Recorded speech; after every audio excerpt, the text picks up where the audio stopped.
Hello students, आज हम लोग इस वीडियो के माध्यम से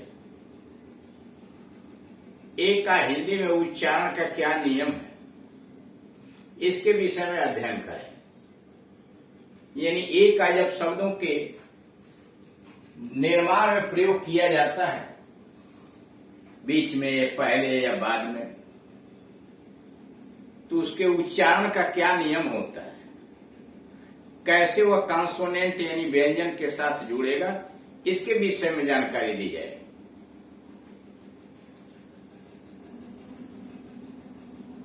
प्रोनाउंसिएशन रूल यानी प्रोनाउंसिएशन रूल का जो हिंदी में उच्चारण है वॉवेल का यानी ए ई आई ओ यू का, वही बारी बारी से दिया जा रहा है।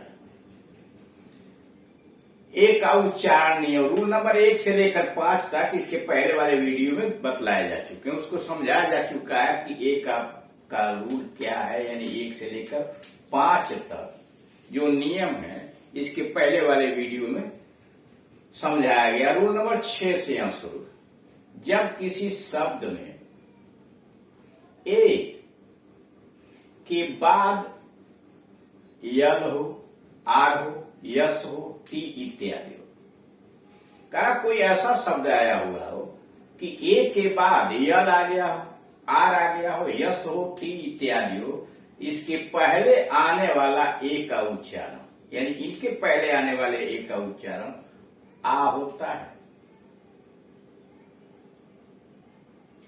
कह रहा है अगर कोई ऐसा शब्द है जिसमें ए के बाद यल आ गया हो, आर आ गया हो, यस आया हो, टी आया हो या अन्य, तो इसके पहले आने वाला ए का उच्चारण आ होता है। जैसे बी ए यल एम, ए के बाद यल आया है, देख रहे हैं ना, तो यल के पहले जो ए आया हुआ है, इसीलिए इसका आ, बो पर आ का मतलब बा, मो, बाम, या इसमें साइलेंट होता है,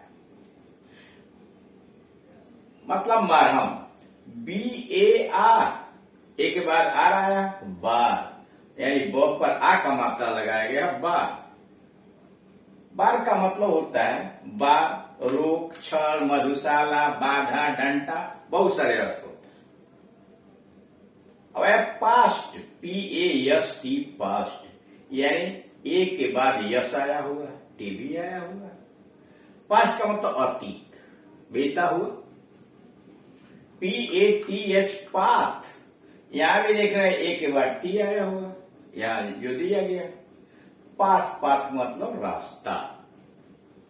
रूल नंबर 7, जब किसी शब्द में ए ई, ए आई, ए वाई हो, यानी ऐसा कोई शब्द आया हुआ हो जिसमें ए आई, ए वाई हो, या ए के बाद किसी व्यंजन से ए जुड़ा हुआ, तो ए आई, ए वाई या ए का उच्चारण ए होता है। कारण जब किसी शब्द में ए आई हो या ए वाई आ गया हो, या ए के बाद किसी व्यंजन से ई जुड़ा हुआ हो, तो ए आई, ए वाई या ए का उच्चारण ए होता है। जैसे fail, F A I L, fail, यानी ए आई यहां देख रहा है ना, आया हुआ है,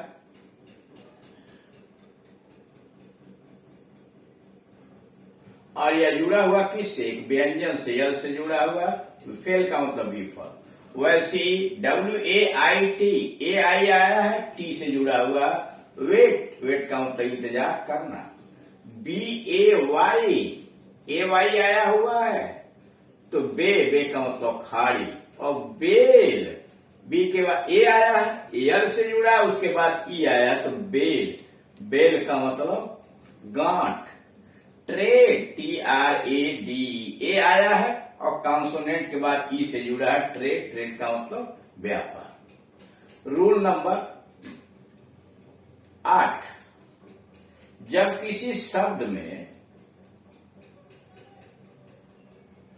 ए आई से आर जुड़ा हो, कर कोई ऐसा शब्द हो जिसमें ए आई आया हो और उससे आर जुड़ा हो, या ए के बाद आर ई हो, करा ए आई से आर जुड़ा है या ए के बाद आर ई हो तो ए आई या ए का उच्चारण एय होता है। एय जैसे fair F A I R fair, fair तो स्वच्छ, सुंदर, निष्पक्ष, गोरा। Hair H A I R, यहां देख रहा है ए आई आया है आर से जुड़ा है, यहां भी ए आई आया है आर से जुड़ा है, इसलिए ए अ उसका उच्चारण हो रहा है। रेयर, हेयर का मतलब बाल, R A R A rare, rare का मतलब दुर्लभ, रेयर का मतलब दुर्लभ। तो यहां आपने देखा कि ये ए के प्रयोग हैं जो शब्दों में विभिन्न परिस्थितियों के अंतर्गत उसमें विभिन्न प्रकार के उच्चारण बदलते चले जा रहे हैं। अब आइए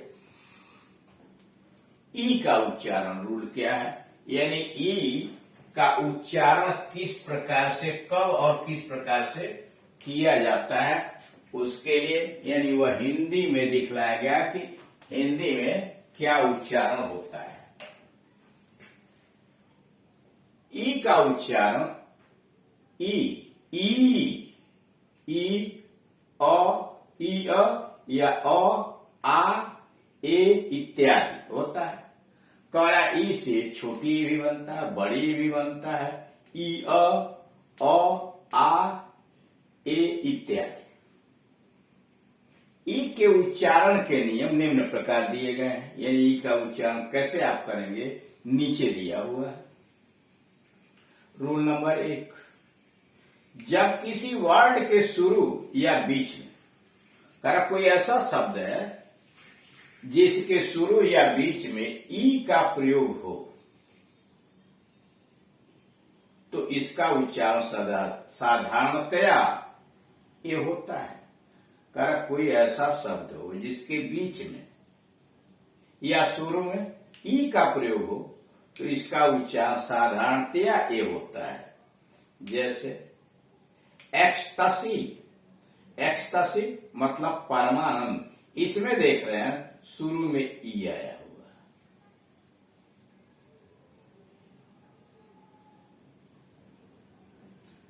दूसरा ebon, ebon E B O N, ebon का मतलब आबनूसी।